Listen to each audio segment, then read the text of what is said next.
ये जो हमें दुख मिलते हैं ना, ये पाप के कारण मिलते हैं। लोग मारे घूम रहे हैं, दुख मिटाने के लिए सोचते हैं कोई जादू कर दे, कोई टोना कर दे, कोई जंतुर बांध दे, कोई आशीर्वाद दे दे। अरे काहे को पागल हो? यदि तुम अच्छे आचरण करते हो, भगवान नाम जप करते हो, सद धर्म से चलते हो, तो तुम्हें किसी से आशीर्वाद मांगने की जरूरत नहीं। बात मान लीजिए, प्रार्थना मान लीजिए। दिखावे में लाखों लोग अपने जीवन को नष्ट करने के लिए तैयार हैं। ये माया का ही तो दिखावा है जिसमें जन्म के जन्म हमारे नष्ट होते जा रहे हैं। सत्य मार्ग को क्यों नहीं पकड़ते हो? किसी के आशीर्वाद की जरूरत नहीं आपको आनंद प्राप्ति के लिए। आप आनंद के बच्चा हो, आनंद स्वरूप हो। जिनसे आशीर्वाद मांगते हो उनके अंदर जो आत्म तत्व बैठा है वो तुम्हारे अंदर बैठा है।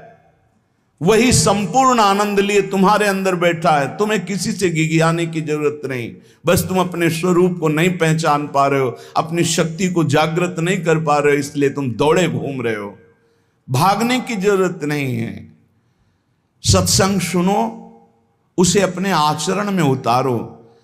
ये बात आप कागज में लिख लो, चाहे दिमाग में लिख लो। जब तक आपके आचरण शुद्ध नहीं होंगे, जब तक आप भजन नहीं करोगे, जब तक आप दूसरों को सुख नहीं दोगे, मन वचन कर्म से किसी को भी दुख नहीं पहुंचाना, तब तक आप भागे। और यहां से लेकर ब्रह्मलोक तक अगर आपको सुख मिल जाए तो बता देना।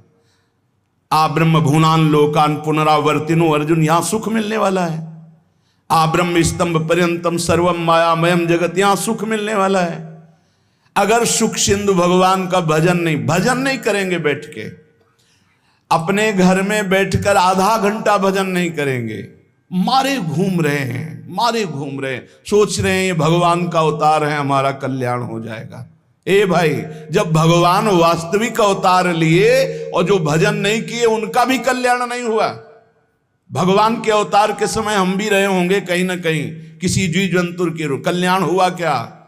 अब भजन करोगे तो कल्याण हो जाएगा। हमारी बात मान लो। बार बार आपको कभी कड़वे शब्दों में, कभी मीठे शब्दों में बताते हैं, ए भाई बचपन से भगवान के मार्ग में लगे हुए हैं, हमको अपना कर्म भोगना पड़ रहा है। जो शरीर रचना के समय रचा गया था वो सुखद या दुखद कर्म भोगना पड़ा। तो रामकृष्ण परमहंस जी के कैंसर था, भाई जी हनुमान प्रसाद पोद्दार जी के उदर में कैंसर था, बड़े बड़े महापुरुषों को भोगना पड़ा। तो प्रारब्ध को भोग लो।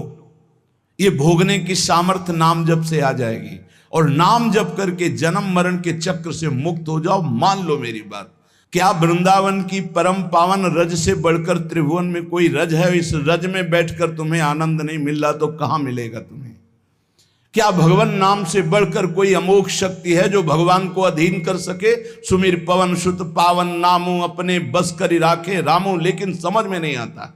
ये जीव सोचता है कोई तपस्वी, कोई सिद्ध से हमारे दुख दूर हो जाएं। नहीं, भगवान के वचन सुन लीजिए।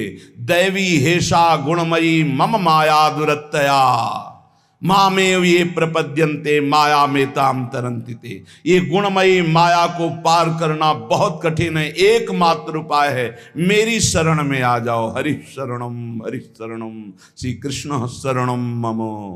जब तक प्रभु की शरण में नहीं तब तक माया मुक्त। पर समझ में नहीं आता। लोगों को ऐसा लगता है मैं जाऊंगा, आशीर्वाद मिलेगा, मैं सिद्ध हो जाऊंगा, सब दुख नष्ट हो जाएंगे। आप समझो, हमारी प्रार्थना को समझो। हम अंदर से पीड़ित होकर बोल रहे हैं, आप लोग समझते नहीं हो। भगवान का भजन किए बिना कहीं भी भाग के चले जाओ, आपको शांति नहीं मिलेगी प्यारे। और घर में बैठकर यदि भजन करोगे तो घर तीर्थ हो जाएगा, घर में भगवान पधारेंगे, आप आनंदित हो जाओगे। संत संग का फल होता है भागना, मिट जाना। सत्संगति संस्कृति कर अंता, ये जो जन्म मरण का भागना ये मिट जाएगा। ये छोटे मोटे भागने से, शब्द सुना, मनन किया, आचरण में लग गए। कभी महीना 2 महीना में अगर संयोग बना तो हम बैठ के सत्संग सुन रहे हैं, नहीं तो हमारे पास यंत्र है, हम रोज उससे नवीन उत्साह प्राप्त करें भगवत मार्ग में चलने का। जब मिले तब दर्शन कर लिए, नहीं तो हम उनकी आज्ञा पर चल रहे हैं तो हमारा सदैव सानिध्य है। भागने की जरूरत नहीं। नहीं भाई नहीं, थोड़ा चैन लो, थोड़ा शांति लो, भागने की जरूरत नहीं है। अंदर से भगवान को सुमिरन करने की जरूरत है। थोड़ा संयम में आओ। जिसको देखो मनमानी आचरण कर रहा है, सोचता है कोई संत महात्मा आशीर्वाद दे देंगे, तो तुम्हें संत महात्मा मिलेंगे ही नहीं। तुम करोगे पापाचरण तो संत महात्माओं का सानिध्य ही नहीं मिलेगा। पापवंत कर सहज स्वभाव, भजन मूर्ति भावन काऊ, जो पे दुष्ट हृदय सोई होई, मोरे सन्मुख आओ की सोई। अच्छे आचरण करो, घर बैठे महात्मा मिल जाएंगे, कोई आ जाएंगे ऐसे, तुम्हें कृतार्थ कर जाएंगे। कहीं तुम भेज दिए जाओगे जिनके वचन से तुम कृतार्थ हो जाओगे। हमारी प्रार्थना को मानिए, अपने इस अमूल्य मानव जीवन को कूड़ा करकट की तरह मत नष्ट कीजिए। श्रीपाद कह रहे, नेत्रे उत्पाटित सपदि स्त्री क्षणे लालसा चेत।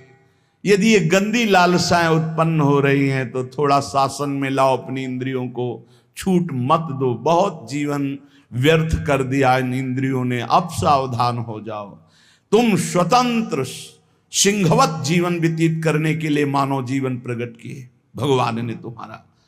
तुम इंद्रियों के गुलाम होकर, मन के गुलाम होकर, भोगों के गुलाम होकर के जीने के लिए नहीं आए हो मनुष्य देह में। देवता तरसते हैं इस मानव देह के लिए।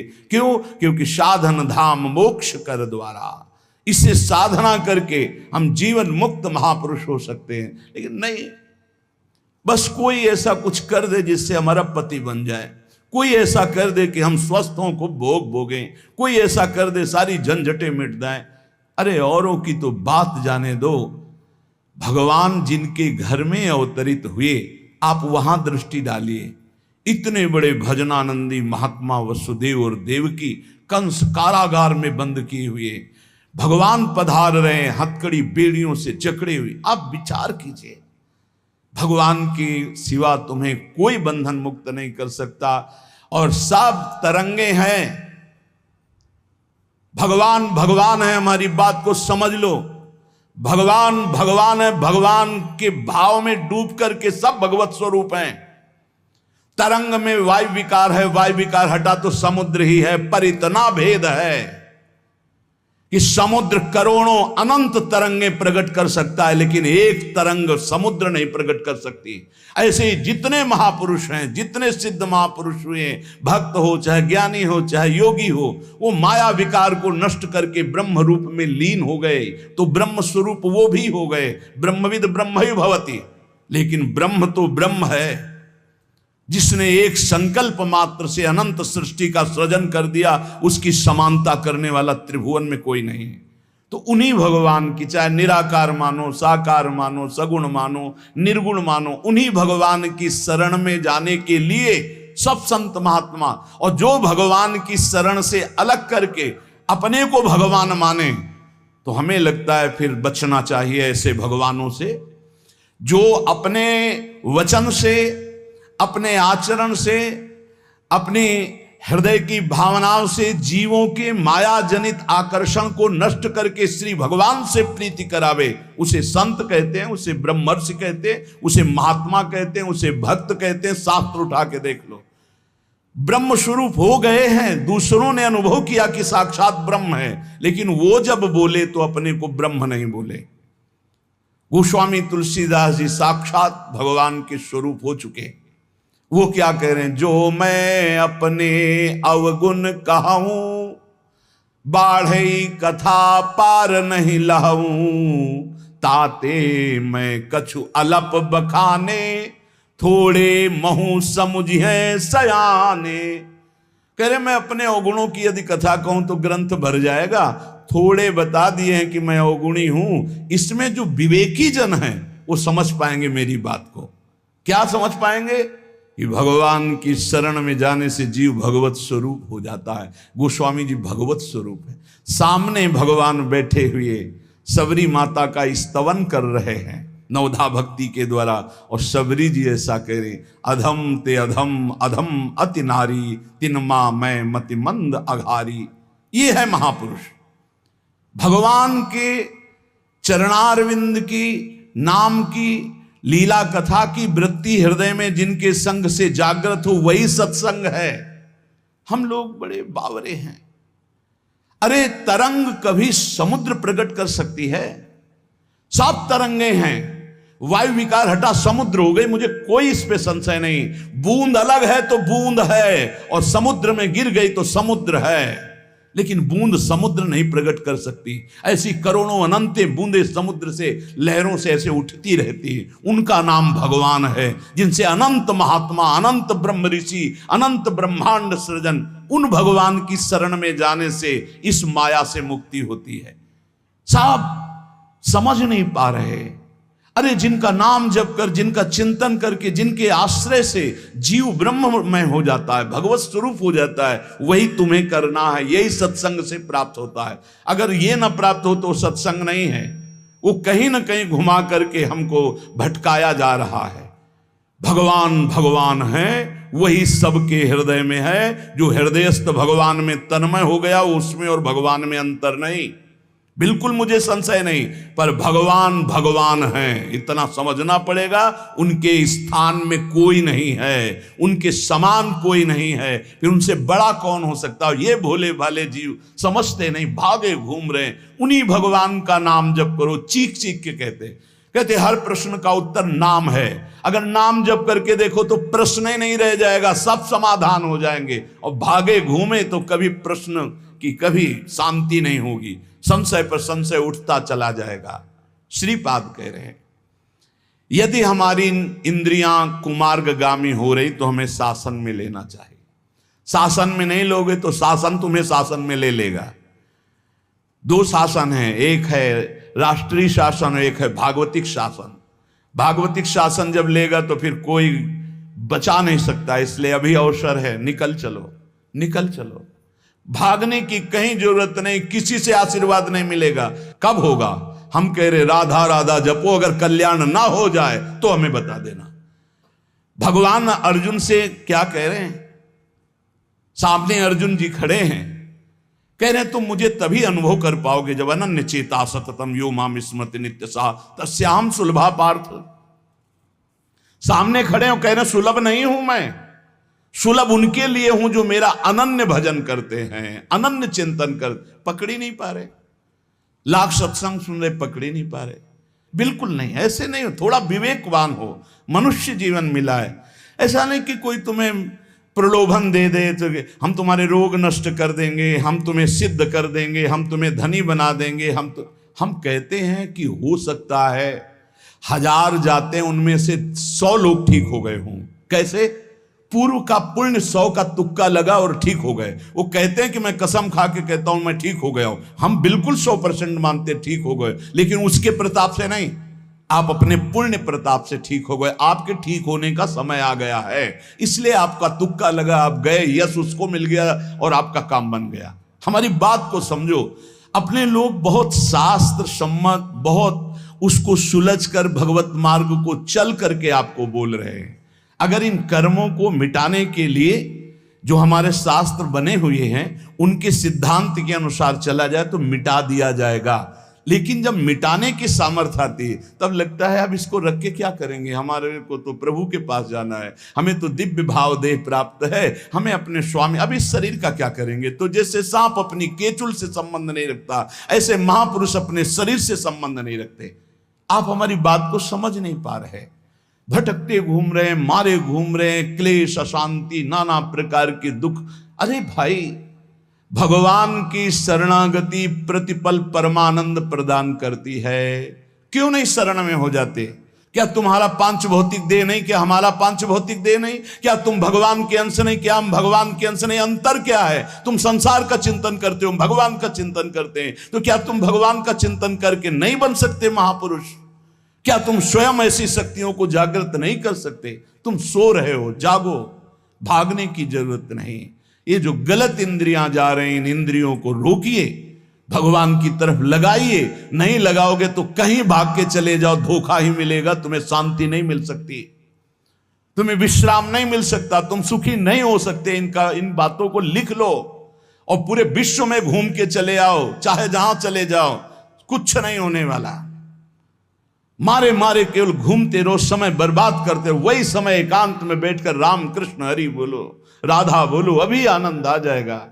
हम ये नहीं कहते कि तुम करोड़पति बन जाओगे, तुम्हारे सारे काम बन जाएंगे, लेकिन हम ये कहते हैं कि तुम्हारा हृदय शांत हो जाएगा, तुम्हारा भागम भाग मिट जाएगा, तुम एक गंभीर हो जाओगे, धैर्यवान हो जाओगे, तुम लड़ना सीख जाओगे दुखों से, तुम सुखों से भूल करके पापाचरण कर बैठे हो, दुखों में इतना तुम हो जाते हो कि अपने जीवन को भी नष्ट करने की सोच। ये सब भगवत विमुख जीव का लक्षण है।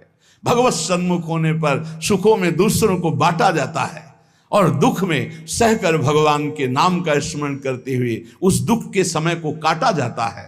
समझते नहीं।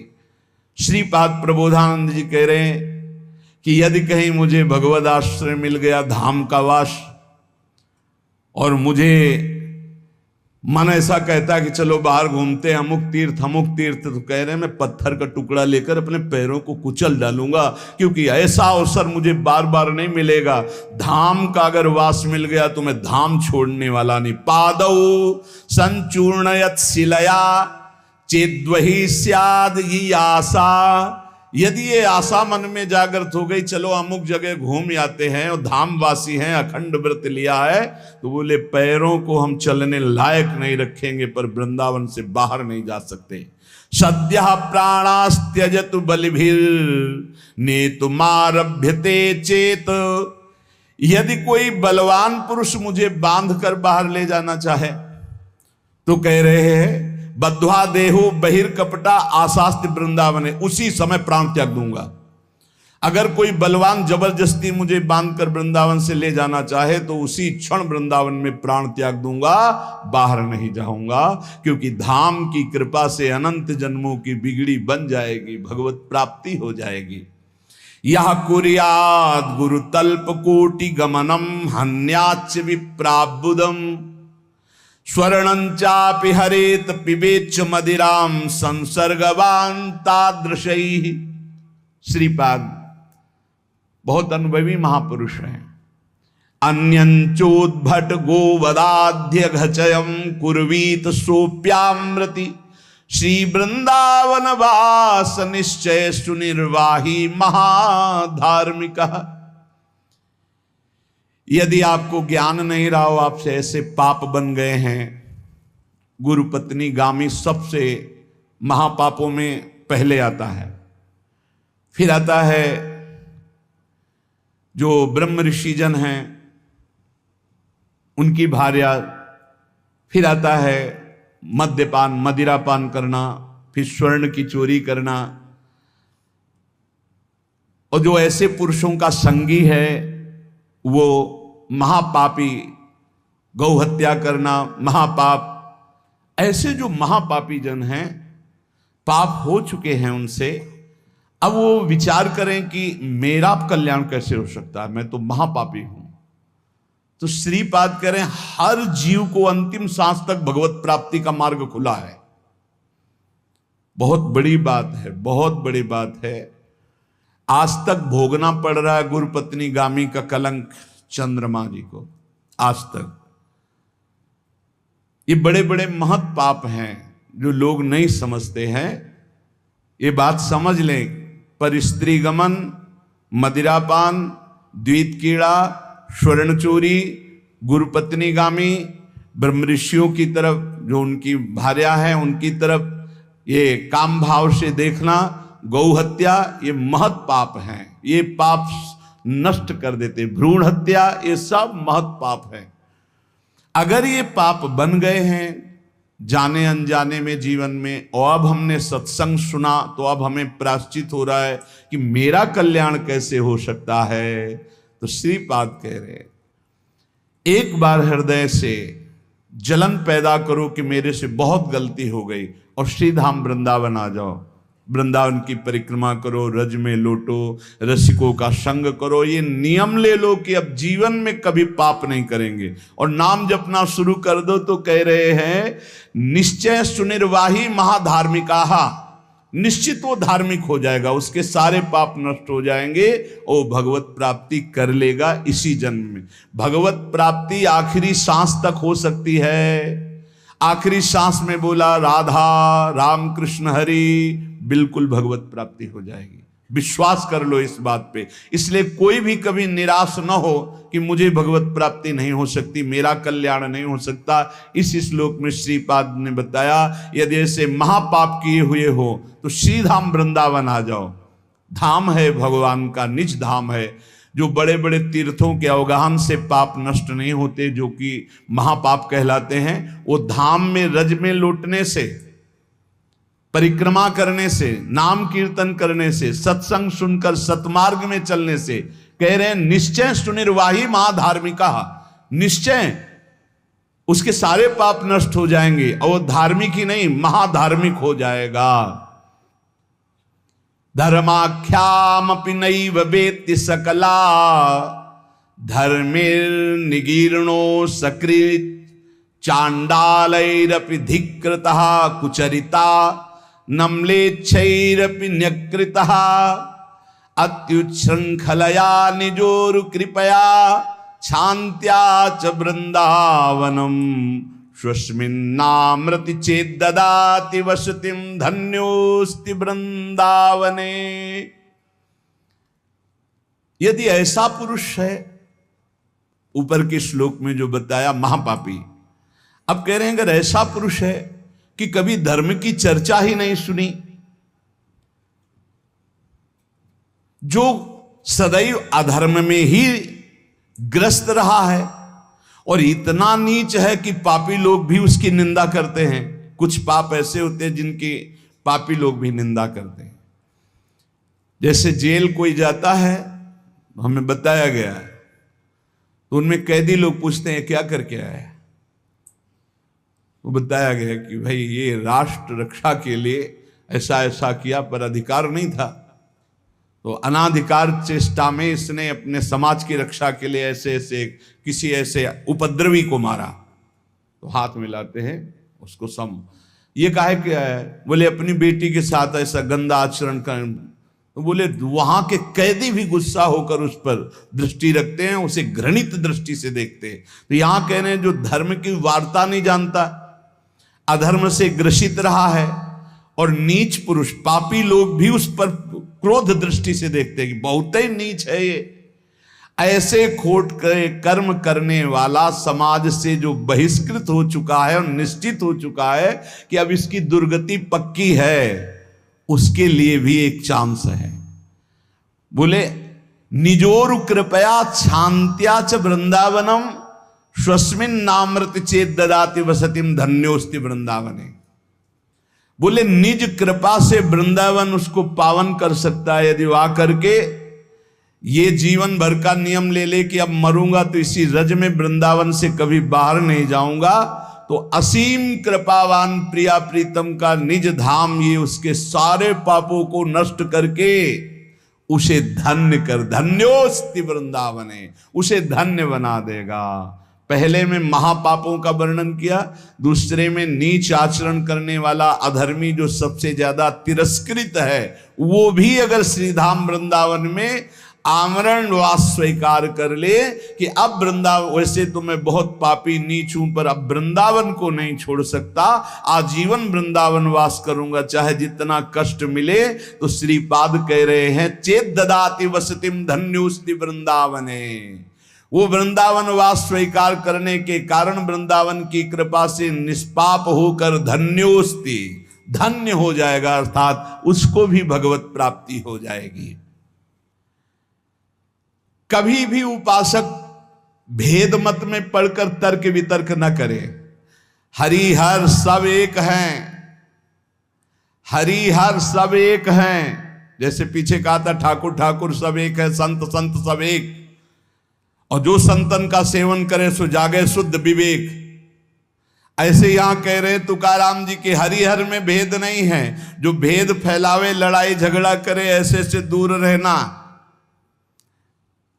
मिठास में चीनी है, चीनी के खिलौने बने हैं, एक सवार बना हुआ है, एक घोड़ा बना हुआ है, दोनों में चीनी में क्या कम है, क्या बराबर चीनी है। चाहे घोड़े से शुरू करो तो मिठास, सवार से शुरू करो, दीपावली में आते ना बने। ऐसे ही चराचर जगत में सेवक स्वामी बना वही सच्चिदानंद है। हरिहराम भेद नाही नका करुम वाद, एक एकाचे हृदयम गोडी साखे रेचे ठाई। जहां हरिहर में कोई भेद करके निंदा करने लगे, वहां से कान में अंगुली डाल के चल देना चाहिए। एक ही ये परम तत्व है। ये झूठ मूठ अज्ञानी जन बहस करते रहते हैं, इनके हृदयों में बिल्कुल भगवदानंद की मिठास नहीं है, इनकी बातें नहीं सुननी चाहिए। भेद करने वालों की दृष्टि में जो माया का पर्दा लगा हुआ है, भक्तों की दृष्टि में वो पर्दा नहीं होता। वो बेपर्द देखते हैं कि सर्वत्र एक ही भगवान विराजमान है। जो सर्वत्र एक ही भगवान विराजमान ऐसा मान लेते हैं, उनके आगे पीछे दाएं बाएं भगवान की रक्षा शुरू हो जाती है। ध्यान रखना, जो सर्वत्र अपने भगवान को देखते कि सब रूपों में मेरा ही भगवान है, तो कह रहे देव उभा मांगे पुंडे उगवी कोंडे संकटा। कोई संकट उसे छू नहीं सकता, चारों तरफ से भगवान की सुरक्षा रहती है उस भक्त के जीवन में। विश्वास करो इस बात पर, चारों तरफ से भगवान सुरक्षित रखते हैं। और जो सदैव संतों का स्तवन करके भगवान का भजन करता रहता है, उसमें कोई ऋण नहीं रह जाता। यह भी एक प्रश्न आया था कि देव ऋण, ऋषि ऋण, मातृ ऋण, पितृ ऋण, इनसे कैसे ऋण हुआ जाए। क्या कह रहे हैं तुकाराम जी?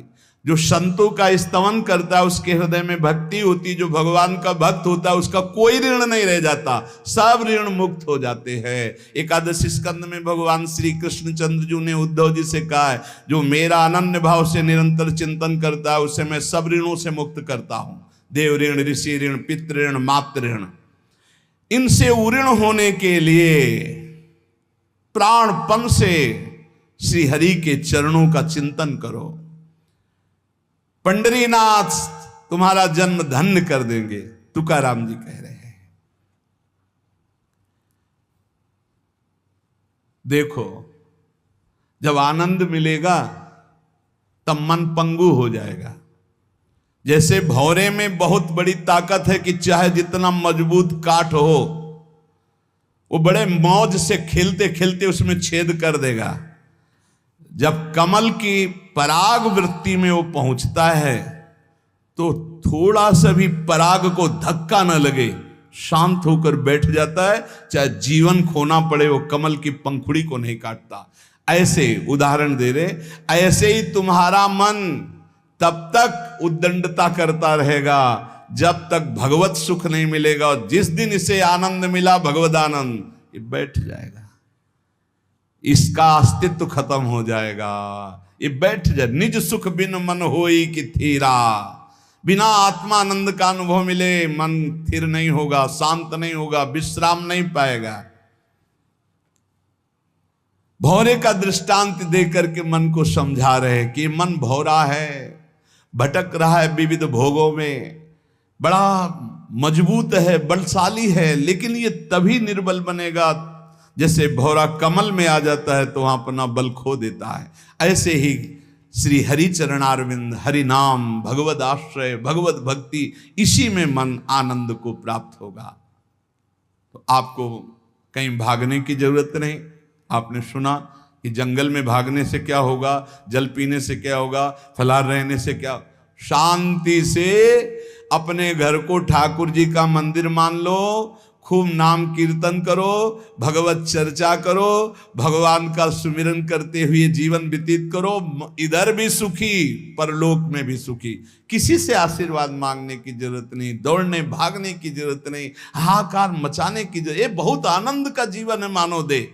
बस सुलझ जाओ, शांत हो जाओ, जहां तुम हो वहीं सब ठीक है। जो मिल जाए, रूखा सूखा फल है, अन्न है, जल है, जो मिल जाए, प्राण पोषण करो, भगवान का चिंतन करो, सद आचरण करो, बड़ा आनंद में जीवन होगा। लेकिन आनंद से जीने के लिए असद आचरण करते हो, पापाचरण करते हो, आनंद की खोज में। कहाँ पापाचरण में आनंद है? इसलिए सद आचरण में आ जाओ, भगवद आश्रित हो जाओ, खूब नाम जप करो। भगवान मंगल भवन है, इस गेम से निकाल देंगे। बहुत बड़ा एक गेम है, बहुत बड़ा गेम है। जीतते जीतते हार जाओ, हारते हारते जीत जाओ। तो हम तो जीत गए। नागरी दास ही जन्म जितायो, बलिहारी बलिहारी हमारी सबही बात सुधारी, कृपा करी श्री कुंज बिहारी और श्री कुंज बिहारी हमारी सबही बात सुधारी। राख्यो अपने वृंदावन मां, बस खास बात बल गई। नहीं आप क्या समझते हो, हाहाकार मचा हुआ, तांडव मचा हुआ है माया का। ये तो धाम है, इसके प्रभाव से आप बिल्कुल शांत आनंदमय हो, धूल भरी आंधी दूर से निकल रही। नहीं तो आप संसार में देखो, सतोगुण रजोगुण तमोगुण 3 गुण है। सतोगुण तो कहीं कहीं नहीं, रजो और तमो की तांडव वृत्ति मची हुई है। जहां कहीं भगवत चर्चा, भगवत नाम कीर्तन, भगवत गुण, बहुत विक्षेप माया डालती है। इसलिए खूब नाम जप करो, इसी जन्म में भगवत प्राप्ति कर लो, दोबारा इस कलयुग में जन्म ना हो। पक्का ऐसा भजन करो कि आगे अब देखते जाओ। अरे भाई बड़ा आश्चर्यमय समय, बड़ा आश्चर्यमय समय है। अभी तो कुछ है नहीं, अभी तो बबुआ है कलयुग, घुटने के बल चल रहा है। थोड़ा खड़ा होने दो, फिर ताल ठोकने दो।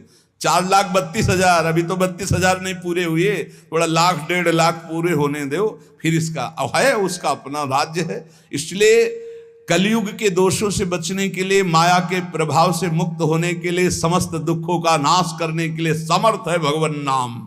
खूब नाम जप करो, नाम कीर्तन करो, भगवत चर्चा करो, इसके सिवा कोई उपाय नहीं है। जहां और कुछ उपाय बताया जाए तो भटकाव है। हमारी प्रार्थना मान लीजिए, निस्वार्थ बात आपसे कह रहे हैं, आपके मंगल के लिए कह रहे हैं, शास्त्र सम्मत कह रहे हैं।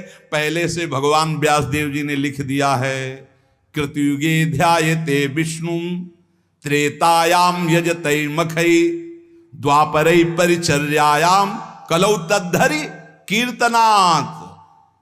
कलौ नास्तेव नास्तेव गतिरन्यथा।